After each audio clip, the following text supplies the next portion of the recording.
Apocalipse capítulo 21. Vamos fazer a leitura dos versos 9 até o final do capítulo. João está relatando aqui visões que ele está tendo na ilha de Patmos. Então veio um dos 7 anjos, que tem as 7 taças cheios dos últimos 7 flagelos, e falou comigo dizendo: vem, mostrar-te-ei a noiva, a esposa do Cordeiro. E me transportou em espírito até uma grande e elevada montanha, e me mostrou a santa cidade, Jerusalém, que descia do céu da parte de Deus, a qual tem a glória de Deus. O seu fulgor era semelhante a uma pedra preciosíssima, como pedra de jaspe cristalina.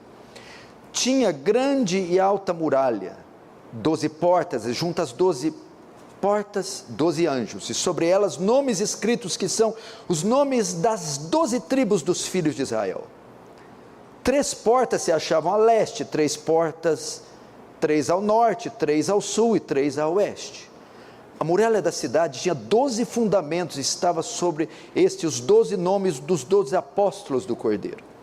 Aquele que falava comigo tinha por medida uma vara de ouro para medir a cidade, as suas portas e a sua muralha.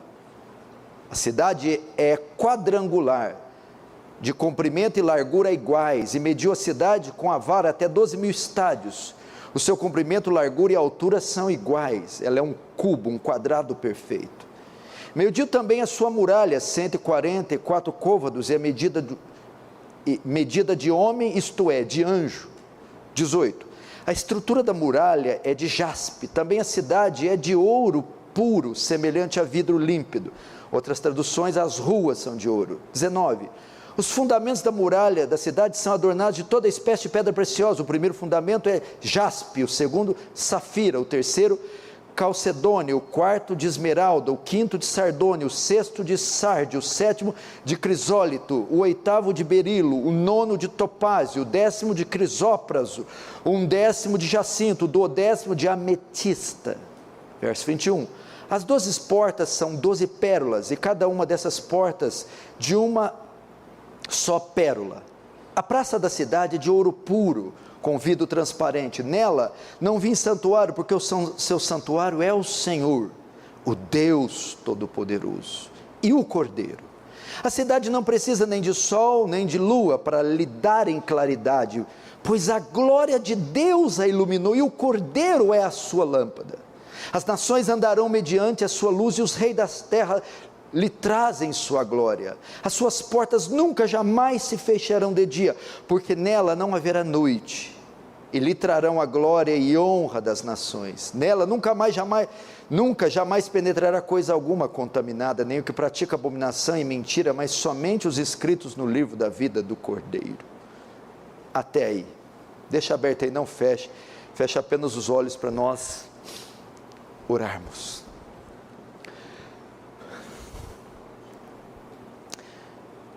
Pai Santo, nos ajuda essa noite, nessa difícil, árdua, pesada tarefa, que é de adentrar os corredores do seu saber, perscrutar sua mente, sondar as profundezas do seu coração e compreender seus decretos, seus desígnios, sua palavra, suas profecias. Ajuda-nos, porque estamos aquém de tamanha grandeza revelada nesse texto, tamanha beleza. Não somos aptos para compreender tanta profundidade, mas ilumina nossa mente, nossos olhos e nosso coração, e nos quebranta diante de tão gloriosas, doces, ternas, sublimes, excelsas verdades.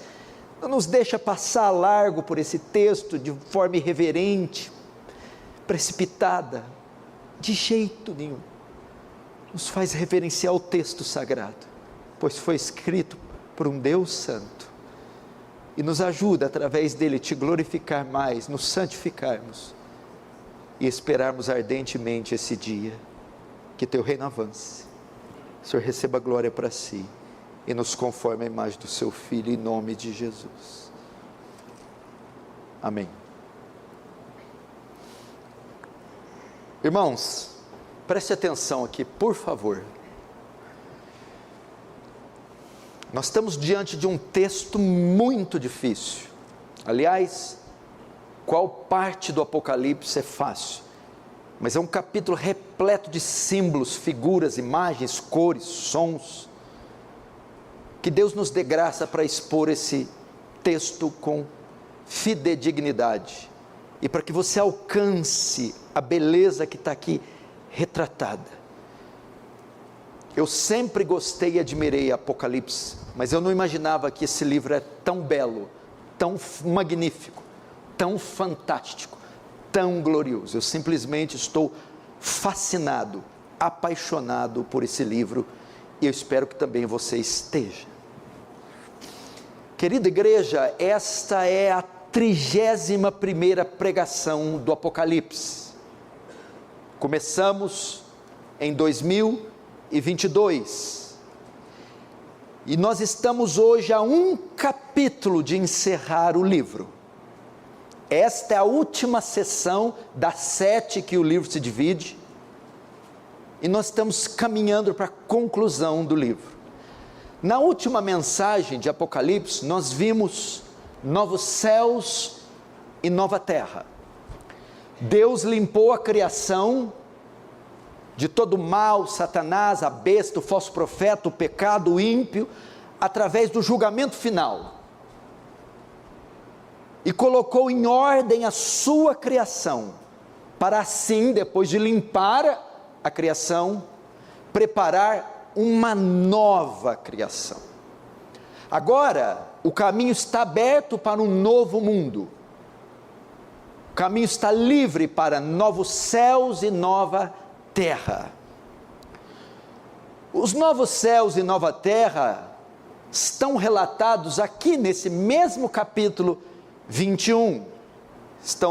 Vão do verso 1 ao verso 8.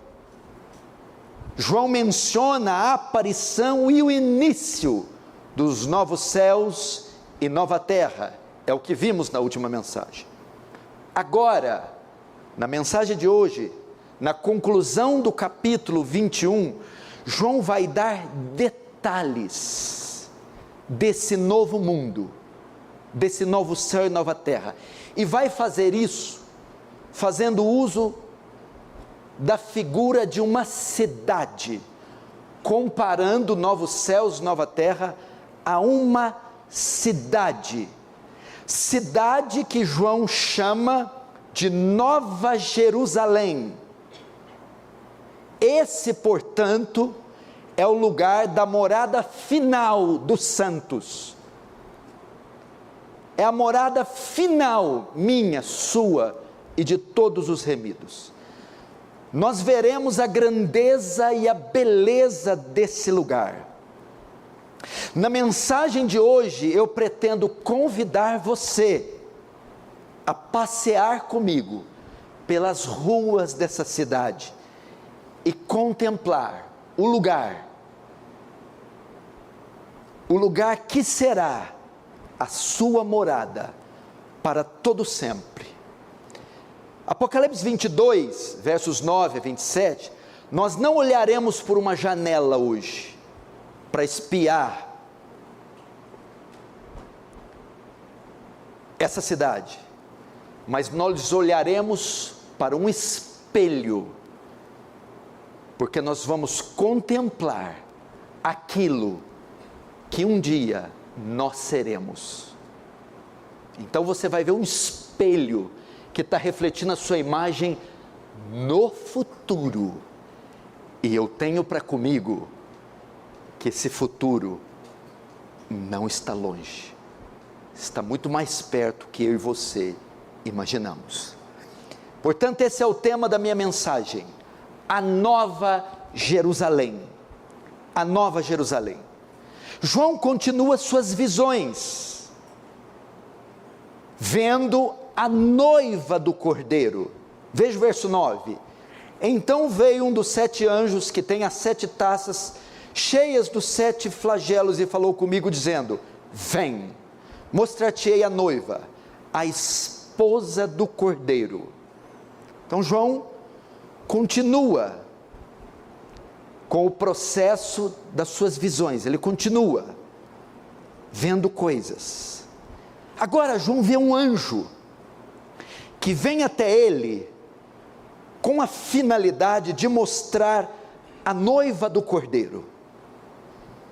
Notem que aqui, ele quer fazer um contraste, da noiva do Cordeiro, com a meretriz, porque esse é o mesmo anjo, de Apocalipse capítulo 17, e são quase que as mesmas palavras. Apocalipse 17, verso 1, diz assim: veio um dos 7 anjos que tem as 7 taças e falou comigo: vem, mostrar-te-ei o julgamento da grande meretriz, que se acha sentada sobre muitas águas. Agora no 21 ele diz: então veio um dos 7 anjos que tem as 7 taças, a mesma coisa, e falou comigo: vem, só que agora eu não mostrarei o julgamento da grande meretriz, eu mostrarei o casamento, a noiva, a esposa do Cordeiro. No capítulo 17, esse anjo vem com a finalidade de mostrar a destruição, a queda da Babilônia, da grande meretriz. Agora ele tem o privilégio de revelar a João a glória da cidade santa, a nova Jerusalém, e com isso ele quer mostrar o contraste entre uma e outra. Enquanto no 17, uma é condenada, destruída, que é a meretriz, a esposa de Satanás, são os ímpios, o estado dela é de condenação. O estado da noiva de Cristo, que é a igreja, é de redenção. Quem é essa noiva que João convoca? Quem é essa noiva que João é convocado pelo anjo a ver? É a esposa de Cristo, é a igreja. São todos os salvos do Antigo e do Novo Testamento. João é convocado pelo anjo a ver a igreja glorificada, redimida, a igreja triunfante, vencedora, agora livre do pecado, do mal e das trevas. Entretanto, João vê essa igreja na forma, na figura de uma cidade. Veja o verso 10. E me transportou em espírito até uma grande e elevada montanha, e me mostrou a santa cidade, Jerusalém, que descia do céu, semelhante aos versos 1 e 2 e 3, do mesmo capítulo, da parte de Deus, a qual tem a glória de Deus. O seu fulgor é semelhante a uma pedra preciosíssima, como pedra de jaspe cristalina. Presta atenção. No 17, o anjo conduz João até o deserto, para ver a meretriz. Aqui no 21, o anjo conduz João até uma grande montanha, para lhe mostrar a noiva de Cristo. Entretanto, o que João vê é uma grande cidade, que descia do céu, conforme o verso 2, desse mesmo capítulo. Ele sobe na montanha com o fim de ter uma visão mais ampla, dessa vasta cidade. No Apocalipse as imagens se misturam, ele fala de noiva e de uma cidade ao mesmo tempo. Isso significa que a cidade santa não é só o lar da noiva, a cidade santa é a própria noiva, ela é tanto lar, uma cidade, quanto é a própria noiva, é a própria igreja. João quer dizer que a igreja É um grupo formado por todos os salvos que agora juntos formam uma belíssima cidade, uma grande comunidade, um povoado, um reinado, um novo mundo, onde desfrutam da comunhão com Deus e com os seus irmãos. Você se lembra que eu disse aqui que a chave para interpretar o Apocalipse é o Antigo Testamento, e muitas figuras que João usa no Apocalipse são tiradas do Antigo Testamento, e essa, por exemplo, é tirada de Ezequiel 42, Ezequiel tem uma visão parecida. Ezequiel capítulo 40, verso 2 diz assim: em visões, Deus me levou à terra de Israel, e me pôs sobre um monte muito alto, mesma coisa, e sobre este monte havia como um edifício de cidade para o lado do sul. Ezequiel também foi levado à montanha a fim de contemplar uma cidade. O que Ezequiel estava vendo? O templo, Jerusalém, a nova Jerusalém, prefigurando o que João viria no futuro. Ele está vendo a cidade santa. E como é essa cidade? O texto diz que Deus compartilha da sua glória com essa cidade. Veja o verso 11: me transportou e vi a cidade, Jerusalém, descida do céu, 11, a qual tem a glória de Deus. Presta atenção, essa cidade agora, Deus compartilha com ela sua glória, assim como um noivo, quando se casa com uma noiva, transfere para a noiva seu nome, transfere para a noiva suas posses, transfere para a noiva suas riquezas, sua honra, sua dignidade. Deus agora, que redimiu a tua igreja, separou para si, coloca nela seu nome, sua honra, seu poder, sua glória. Ele vai dignificá-la, honrá-la, exaltá-la. O texto diz, a qual tem a glória de Deus. Você se lembra onde a glória de Deus habitava no Antigo Testamento? No tabernáculo de Moisés, depois no templo de Salomão, depois no templo de Herodes. Não era assim? Veja Ezequiel 43, 4, 5. A glória do Senhor entrou no templo pela porta que olha para o oriente, e o Espírito me levou ao átrio interior, e eis a glória do Senhor enchia o templo. Lembra de Salomão quando ele terminou de construir o templo, estavam os sacerdotes, os levitas, e ninguém podia ficar de pé, porque a glória do Senhor, agora que o templo está terminado, encheu o templo, e ninguém podia permanecer de pé. Mas o que João está vendo, o que?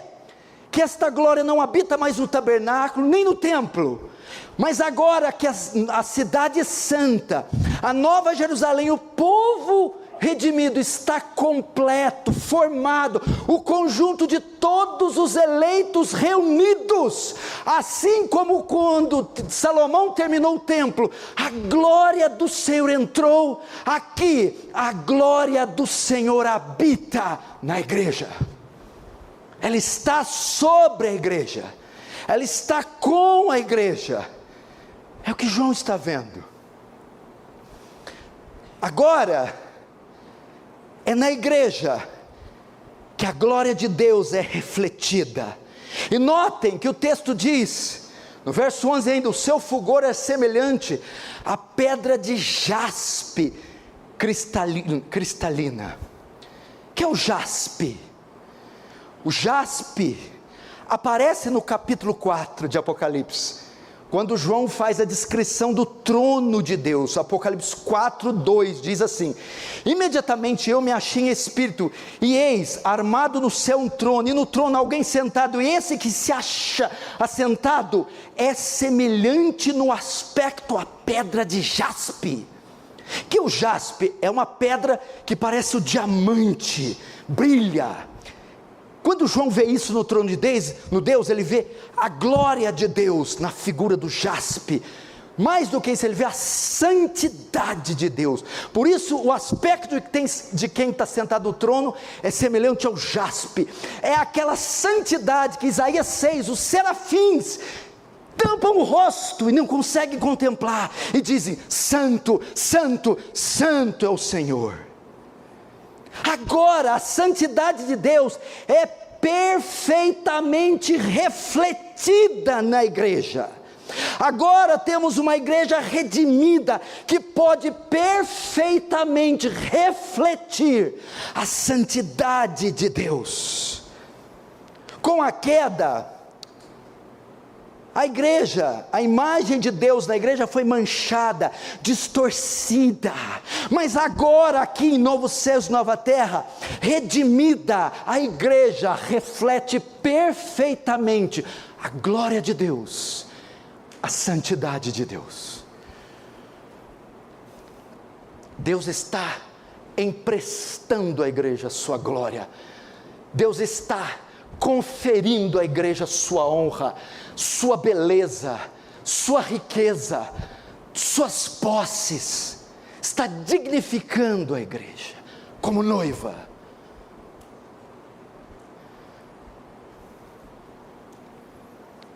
Quem são esses? Sou eu e é você.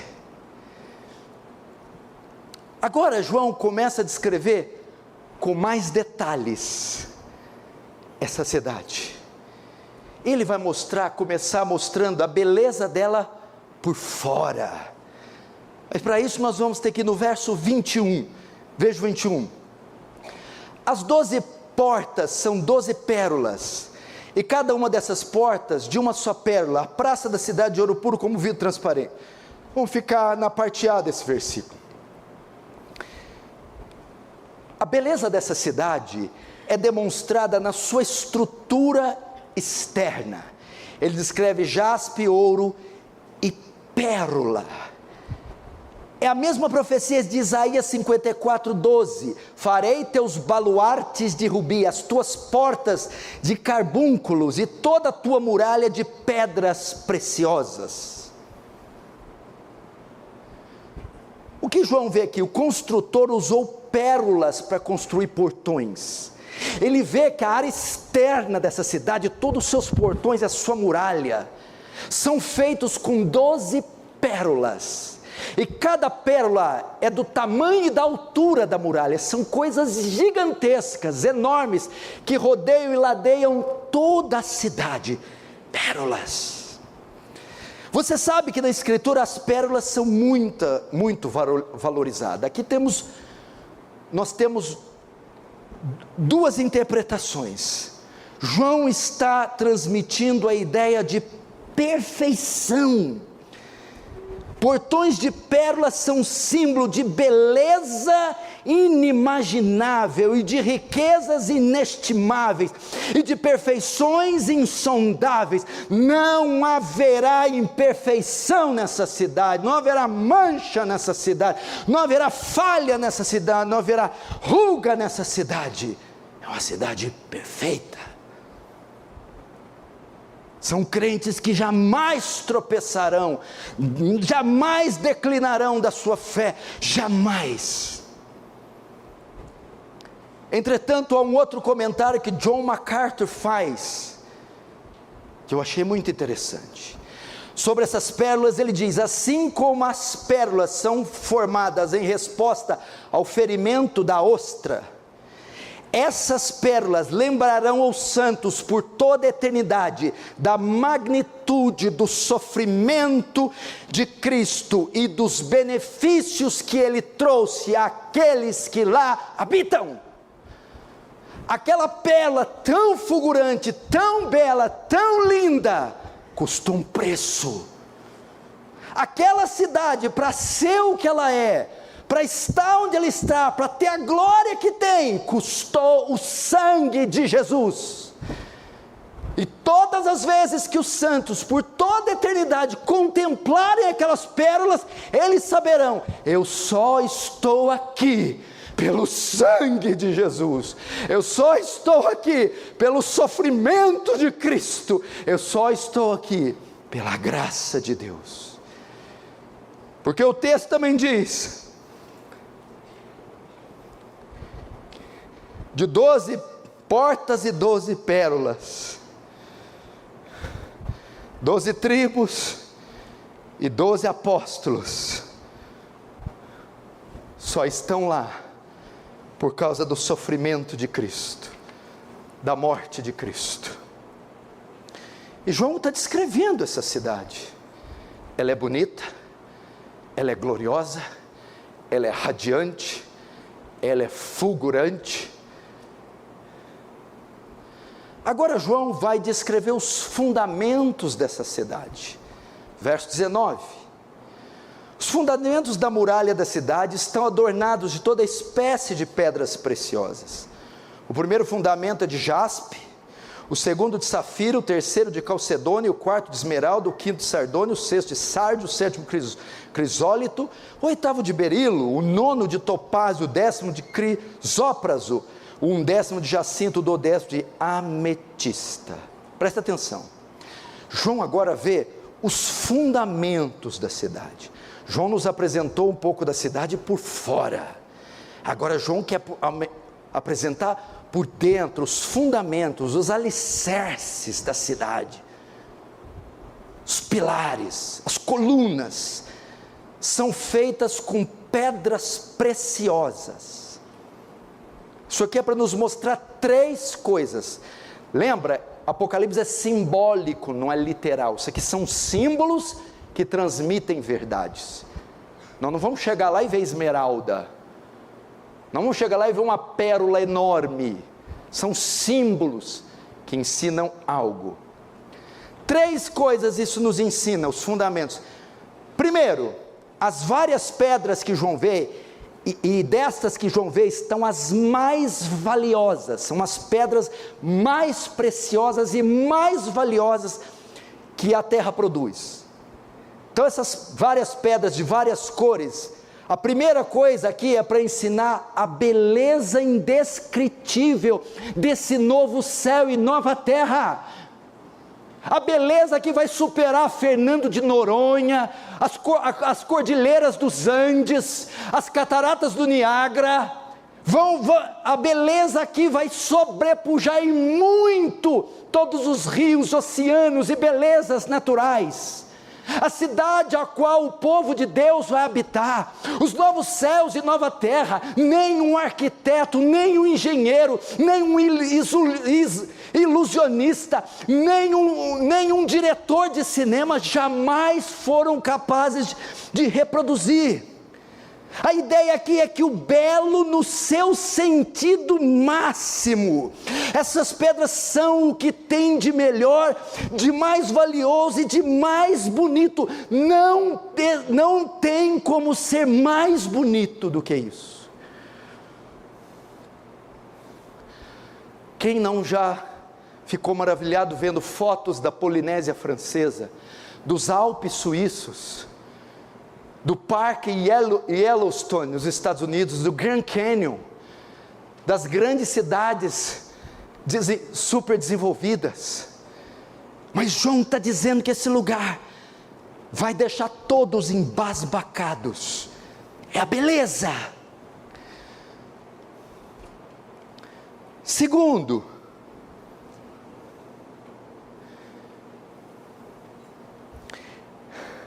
a lista também de pedras corresponde às 12 pedras preciosas que o sumo sacerdote Arão colocava no seu peito. Deus ordenou que ele fizesse um éfode, uma estola sacerdotal, e 12 pedras, assim como 12 pedras estão aqui, fossem colocadas no peitoral do sumo sacerdote. O que João está querendo dizer com isso? Que no Antigo Testamento as prerrogativas do sumo sacerdote pertenciam só a Arão, só ele entrava no tabernáculo, só ele expiava o pecado, só ele entrava no santo dos santos, só ele ia a Deus, só ele intercedia a Deus. Agora essas prerrogativas que pertenciam exclusivamente a Arão, estão todas refletidas na cidade. Agora todos são sacerdotes, todos estarão diante de Deus o tempo todo, a hora que quiserem, sem necessidade de sacrifício, mediadores ou sacerdotes. Essa é a ideia. Todos podem ir direto a Deus e contemplá-lo. Terceiro princípio que nós aprendemos aqui. Primeiro, uma beleza indescritível. Segundo, as prerrogativas de Arão serão dadas a nós. Você poderá falar com Deus. Quantas vezes você já orou? Quantas vezes já foi até Deus e pensou: Senhor, eu queria tanto que o Senhor falasse comigo, que o Senhor me respondesse de uma forma autêntica, direta, pois aqui vai acontecer. E a terceira é o quê? Uma coisa que é muito estranha aqui, é que ninguém, em nenhuma época da história, na área da construção, usou pedras preciosas para fazer a fundação de uma obra. Quando se faz a fundação de uma obra, usa-se rocha, usa-se madeira, usa-se cimento, usa-se concreto, mas ninguém pega o que é mais belo, suntuoso e coloca dentro da terra. Mas aqui nessa cidade, as pedras preciosas estão no fundamento, estão no interno, elas não aparecem. Isso é o quê? É para mostrar que a beleza dessa cidade não é só externa, não são só as vestes de linho, não são só as pérolas, não é só os cintos e os cabelos. A beleza dessa cidade também é interna, ela é bonita tanto por fora quanto por dentro. Isso fala da glorificação da igreja, a glorificação plena. João está vendo uma igreja livre de qualquer mancha, de qualquer ruga, de qualquer pecado. Não há nada encoberto, escondido, não há nenhum pecado de foro íntimo, não há nenhuma vingança, ódio, ressentimento, lascívia. Ela está totalmente regenerada e glorificada. Ela é bela por fora e bela por dentro. Quem conhece aí o próprio coração? Quantas vezes você já se frustrou, porque apesar de externamente parecer tudo bem, o seu interior estava fervilhando de pecados e iniquidades? Aqui não, glorificação, porque Deus nos salva em 3 tempos: passado, presente e futuro. Passado, a nossa justificação, Deus lida com a culpa do pecado. Quando cremos, Deus remove a culpa. Presente, santificação, Deus lida com o poder do pecado. Então Ele confere o Espírito Santo para dominar o pecado, e o Espírito Santo domina, mas ele ainda está lá. Agora Deus lida com o presente, com o futuro, a presença do pecado. No passado, Deus tira a culpa. No presente, Deus domina o pecado. No futuro, Deus remove o pecado. Glorificação. Não teremos mais que lutar com ele, não teremos mais que brigar contra a carne contra nós, ora ela vence, ora nós vencemos. Não esconderemos mais iniquidade, não teremos mais mancha nenhuma. Os fundamentos da cidade toda são de pedras preciosas, a ausência completa do mal. Agora João mostra o acesso a essa cidade. Ele está mostrando a noiva, identificando ela como uma cidade, mostrando que a glória de Deus estará nela, dando detalhes da sua beleza interna e externa. Agora ele mostra o acesso. Quem entra na cidade? A cidade é aberta a todos. Veja o verso 13. João vê 3 portas estavam colocadas a leste da cidade, 3 a norte da cidade, 3 ao sul e 3 a oeste. A cidade como um quadrado, e cada um dos lados do quadrado 3 portas, 3 vezes 4, 12 portas divididas em 3 em cada um dos 4 lados. Ela é uma cidade que está aberta em todas as direções. Ela tem portas para o sul, para o norte, para o leste, para o oeste. Ela está aberta para todas as regiões, para todas as direções, para todos os povos. Isso é o que Israel não conseguiu fazer no Antigo Testamento. O desejo de Deus é que ela desse testemunho para todas as nações e alcançasse todas as nações, mas Israel falhou. Agora, através da igreja, Deus conseguiu cumprir a sua missão, e agregou nela, e fez entrar nela, não só judeus. A ideia aqui é que essa cidade, não é que vai ter todos os habitantes da face da terra. Essa cidade não faz distinção de pessoas. Nela estará o branco, nela estará o negro, nela estará o europeu, nela estará o asiático, nela estará o africano, nela entrará jovens, nela entrarão velhos, nela entrarão os fortes, entrarão os fracos, entrarão todos os tipos de gente, de idade, sexo, cores e raças. Ela não faz acepção de pessoas. Significa que nós encontraremos japoneses lá? Sim. Sul-americanos? Sim. Asiáticos? Sim. Africanos? Sim. Crianças? Sim. Velhos? Sim. Jovens? Sim. Essa é a ideia. A salvação está aberta para todas as classes de pessoas, tribos, línguas e nações. Você não vai ver só brasileiro no céu. Aliás, eu não sei se você vai ver muito lá não. Não vai ver só brasileiro no céu. Não vai ver só branco no céu, só negro no céu. Você vai ver fracos e fortes, pequenos e grandes. Ela é aberta para todos. A salvação foi oferecida para povos, tribos, línguas e nações, e eles estarão lá. Isso pode ser melhor visto para você entender, porque para entender melhor o 13, o que é essas 3 portas para cada um dos 4 lados, você tem que voltar comigo no 12 e no 14, veja o verso 12.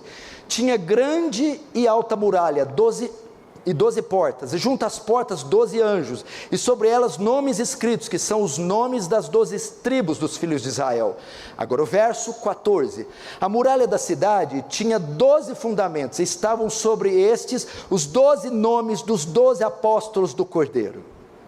Eu disse que ela é aberta para todas as direções, significando que ela recebe todos os tipos de povos. Agora o verso 12 e 14, presta atenção. O que João vê?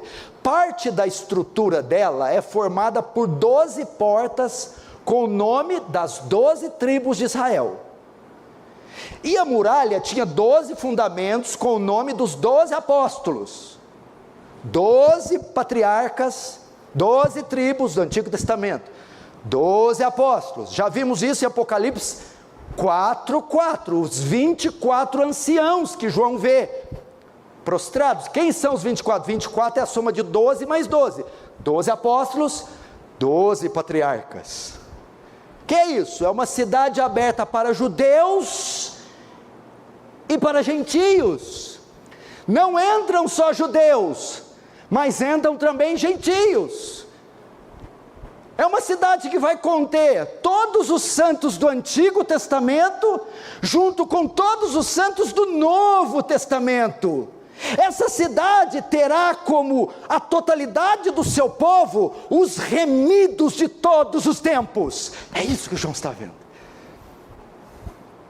Apocalipse 5:9, digno és de tomar o livro, de abrir-lhes o selo, porque foste morto, com teu sangue compraste para Deus os que procedem de toda tribo, língua, povo e nação. É isso que João está vendo. Todos os salvos do antigo e todos do novo, na figura das 12 tribos, igreja antiga, 12 apóstolos, igreja do novo. Agora veja só, essa igreja é aberta a todos, mas não é aberta a tudo. Quem é que não entra? Quem ou o que não entra nessa cidade? Vamos ver o verso 12. Tinha grande e alta muralha, 12 portas e 12 anjos. Agora o 27, verso 27. Nela nunca jamais penetrará coisa alguma contaminada, nem o que pratica abominação e mentira, mas somente os inscritos no livro da vida do Cordeiro. Presta atenção, olhe para cá. Notem que no verso 12, João mostra que tem uma muralha enorme na cidade. Para quê? Para impedir algo de entrar lá. Tem uma muralha enorme para impedir algo de entrar. O quê? O mal e o pecado. Eles não têm permissão para entrar lá. Aqui, exatamente aqui, Deus reverte a maldição de Gênesis 3, quando o homem peca, maldita será a terra por sua causa. Agora aqui, finalmente a terra ficará livre da maldição, e lá a maldição não pode entrar. Tem muralhas impedindo qualquer mal de entrar, não podem entrar. O que você está querendo dizer com isso? Olhe para mim. Esse é o ponto alto da pregação. Quer saber o que é? É mistério. Lá no céu, não haverá possibilidade de uma nova queda. Não haverá repetição do Éden, a queda de Adão e Eva. Lá no céu, não haverá possibilidade de pecado, jamais. Esqueça, o pecado não ter permissão para entrar lá. Ah, pastor, e se acontecer? Não vai acontecer, não há essa possibilidade. Notem que também, João vê um anjo em cada uma das 12 portas, 12 anjos. Assim como Deus colocou um anjo na porta do jardim do Éden, guardando o jardim, Deus colocará anjos, porque também está proibida a entrada de embusteiros, pecadores. Só os eleitos, só os santos, só quem foi lavado pelo sangue de Jesus é que entrará por aquelas portas. Por isso os anjos estão lá, para garantir que ninguém, além dos remidos, além dos salvos, além dos eleitos, entrem. Quem são esses? Disse João. São aqueles que vieram da grande tribulação, que lavaram suas vestiduras no sangue do Cordeiro. Estes podem entrar. Aqueles que não aceitaram a marca, nem o número da besta, na testa ou na mão. A descrição que João faz transmite segurança, pois o muro, que é tanto grande quanto alto, fornece proteção, e os 12 anjos que guardam as 12 portas estão lá para observar a saída e a entrada. Não vai haver possibilidade de queda. Vem cá, marido, você vai querer brigar lá com a tua mulher, você não vai conseguir. Finalmente você não vai conseguir. E tu, filha, tu que é igual um gotejar contínuo, não vai conseguir fazer uma gotinha cair lá. Tu vai dar sossego para esse homem lá. E tu, moleque, deixa eu segurar minha boca. Lá não vai ter contenda, intriga, briga, mal. Não vai ter. Estou terminando, não fique nervoso. O que mais que tem nessa cidade? Nessa cidade? Porque às vezes tem uns pequenininhos aí. E se eu ficar de fora? Quando o senhor fala assim, eu vejo Moisés, Elias, Davi, Paul Washer. Mas eu, fraquinho, pequenininho. Deixa eu te dizer, nessa cidade, nenhum dos que Cristo morreu, nenhum dos quais Cristo morreu, ficará de fora. Lá haverá lugar para todos, grandes e pequenos. Veja o verso 15. Aquele que falava comigo tinha por medida uma vara de ouro para medir a cidade, as suas portas e a sua muralha. A cidade era quadrangular, querendo dizer que é um quadrado, de comprimento e largura iguais, e mediu a cidade com a vara até 12.000 estádios. O seu comprimento, largura e altura são iguais. Mediu também sua muralha, 144 côvados, medida de homem, isto é, de anjo. Olhe para mim, aquele mesmo anjo que falou com João no capítulo 9, no verso 9, vem, te mostrarei a cidade santa, agora vai revelar a extensão, largura, altura da cidade, as dimensões. Ele mostra aqui que a largura, comprimento e altura são iguais. É uma cidade quadrada, é um cubo perfeito, de ambos os lados idênticos. Ele fala que ele tem de cada lado 2.000 estádios, que é aproximadamente 2.300 quilômetros de largura, de comprimento e de altura. Um cubo gigante, de 2.300 quilômetros, de cada lado. É um cubo perfeito. Mas note, isso aqui não é literal. É apenas para mostrar a beleza, grandeza, as dimensões dessa cidade. Isso é para dizer o quê? Que ela tem espaço suficiente para conter o número de todos os eleitos, de todas as épocas, desde Adão, de modo que nem o menorzinho dos salvos ficará de fora. Assim como o ladrão da cruz, alguns minutinhos antes de morrer, estará nessa cidade, ninguém ficará de fora. É o número total dos eleitos.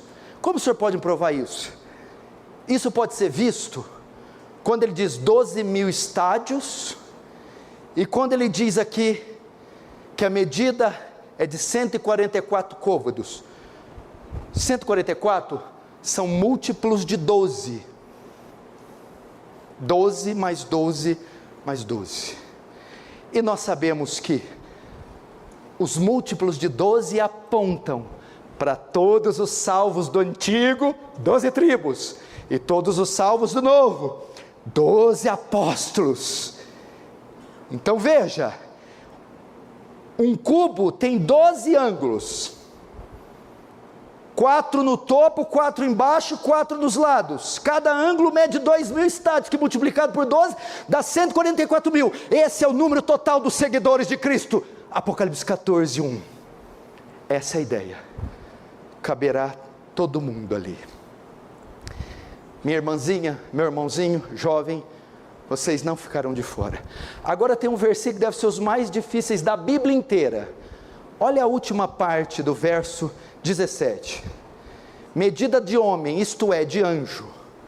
Uai, mediu também sua muralha, 144 côvados, medida de homem, isto é, de anjo. Uai, mas não era medida de homem? Ele, isto é, de anjo. É de anjo ou é de homem? A Bíblia não é brinquedo não, né, gente? medida de homem, isto é, de anjo. Ué, mas não é medida de homem? Não, isto é, de anjo. O que será que quer dizer isso? Muito difícil. Mas a ideia aqui é o quê? Nós estamos falando só de 12 e 12, igreja, Jerusalém. E onde vai ficar os anjos? Os anjos estão tudo ferido, tudo deprimido agora. Os anjos, mas a gente não entra nesse troço aí não? É só noiva para cá, noiva para lá. Parece que o Senhor quer dedicar um trechinho para falar dos anjos. Esse cubo, talvez esteja se referindo que é algo para os anjos e para os homens. Agora é uma medida só para ambos. É um lugar só para ambos. Durante muito tempo os anjos ficaram no céu assistindo a glória de Deus e a igreja na terra. Agora ele está dizendo que esse cubo, essa nova Jerusalém, comportará a totalidade dos eleitos de Cristo, da igreja, e também dos anjos eleitos. Anjos e homens habitando no mesmo lugar, e será um local grande o suficiente para todos eles. Agora, João quer mostrar a qualidade dos moradores, o perfil de quem está lá dentro, a integridade dos habitantes da cidade. Verso 18, a estrutura da muralha é de jaspe, também a cidade é de ouro puro, semelhante a vidro límpido. Agora o verso 21, a praça da cidade é de ouro puro, como vidro transparente. Presta atenção, João destaca o ouro nesses dois textos, no 18 e no 21. A cidade e a praça, tanto uma como a outra é de ouro. Presta atenção, o que quer dizer praça aqui? Tanto nesse termo praça como rua, dá a mesma ideia. Era um lugar onde as pessoas se ajuntavam, era o local de concentração de pessoas, onde havia comércio, transações, negócios e relacionamentos. O ouro fala de integridade, verdade, honestidade, fala de algo que é livre de corrupção moral. O que é a ideia aqui? É que aqui nesse local não haverá mais corrupção nos relacionamentos, não haverá mais desigualdade, não haverá ninguém trapaceando, ninguém fraudando, ninguém mentindo, extorquindo, roubando. Haverá integridade entre todos os moradores dessa cidade. Por isso o texto diz ouro semelhante a vidro. Ouro não é vidro, ouro é sólido, maciço. Vidro é algo transparente, límpido.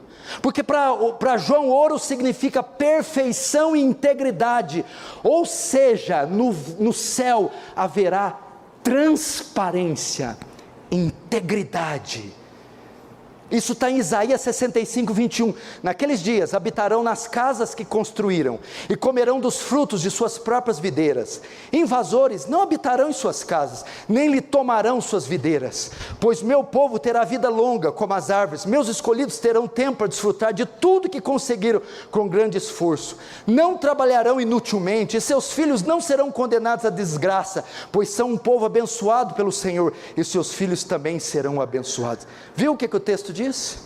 Não haverá trapaça, suborno, ninguém vai tomar as casas de ninguém, corrupção, fraude, porque habitaremos com pessoas íntegras. Já imaginou isso? Nunca mais um cheque sem fundo, um nome protestado, nunca mais fiadores, dívidas, trapaças, desonestidade, corrupção. Acabou. Que mais que João vê? Jerusalém é uma cidade de plena comunhão com Deus. Olha que versículo extraordinário, já estou terminando. Verso 22. Nela não vi santuário, porque o seu santuário é o Senhor, o Deus Todo-Poderoso, e o Cordeiro. Que engraçado. João vê o perfil dos habitantes honestos, E agora João vê uma coisa aqui, Mateus, que lá não tem santuário, lá não tem templo, lá não vai ter um local. Olha que estranho, nela, olha só, João até agora está narrando o que ele vê, e vi. Agora João narra coisas que ele não vê. João não vê aqui um templo, um santuário, um local. No Antigo Testamento, Deus habitava no tabernáculo e no templo de Salomão. Aqui, se você procurar por algum santuário, você não vai encontrar. Acabou o tabernáculo, acabou o templo de Salomão, acabou o templo de Herodes, acabou. E por que não haverá mais templos aqui? Porque o texto diz, olha só, que o santuário é o próprio Deus. Captou? Te explico. Notem, no Novo Testamento, Deus habita na igreja. A igreja é santuário de Deus, morada de Deus. Mas aqui, Deus é o santuário da igreja. A igreja que habita em Deus. Deus é morada da igreja. Aqui a união se torna mais profunda, mais íntima. A ideia é que nada, nem ninguém, nunca mais separará o homem de Deus. Não haverá mais barreiras, obstáculos, rituais, pecados. Nada. Na Nova Jerusalém a comunhão com Deus será plena, total e perfeita. Viveremos nele e ele em nós.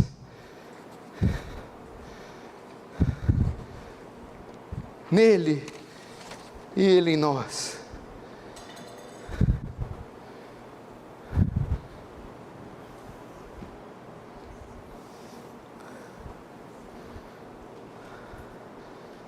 Fim. Jerusalém. Irmão Lucas. Aqui, Deus estava esperando. Em nenhum momento da história, Deus pôde revelar sua glória como Ele queria. Porque o pecado fazia separação entre Deus e o homem. Agora aqui, terra livre do mal, igreja redimida, será o local da total manifestação da glória de Deus. Veja o verso 23. A cidade não precisa nem do sol, nem da lua, para lhe darem claridade, pois a glória de Deus a iluminou, e o Cordeiro é a sua lâmpada. As nações andarão mediante a sua luz, e os reis da terra lhe trazem sua glória, e as suas portas nunca mais se fecharão de dia, porque nela não haverá noite, e lhe trarão a glória e a honra das nações. Veja isso aqui, nesses novos céus e nova terra, não haverá mais necessidade dos luminares, dos astros, o sol para brilhar de dia, nem a lua e as estrelas de noite, porque havendo Deus limpado o universo de todo mal, agora a glória de Deus brilhará na sua força máxima, de tal modo que não necessitaremos dos astros para iluminar a cidade.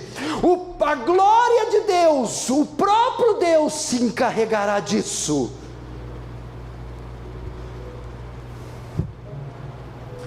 Ela brilhará. Pastor, mas o que é a glória de Deus? A glória de Deus é a soma de todos os seus atributos, no seu máximo esplendor, brilhará lá. Ah, pastor, mas aí o senhor tem um erro teológico. Como isso pode ser possível?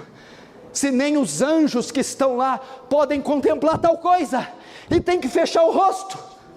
Moisés, quando foi à sarça, teve que tirar as sandálias e não ousou olhar para ela. Como que Deus vai fazer isso e nós permanecermos vivos? Você acha que você ia me pegar? Claro que veremos toda essa glória através do Cordeiro, porque o texto diz no 23, o Cordeiro é a sua lâmpada, o Cordeiro será a lâmpada onde toda essa glória brilha, e por causa e através do Cordeiro, podemos contemplar a Deus, sem sermos dizimados.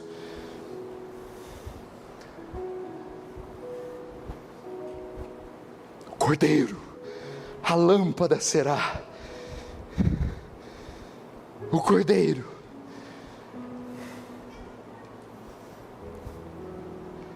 a lâmpada será.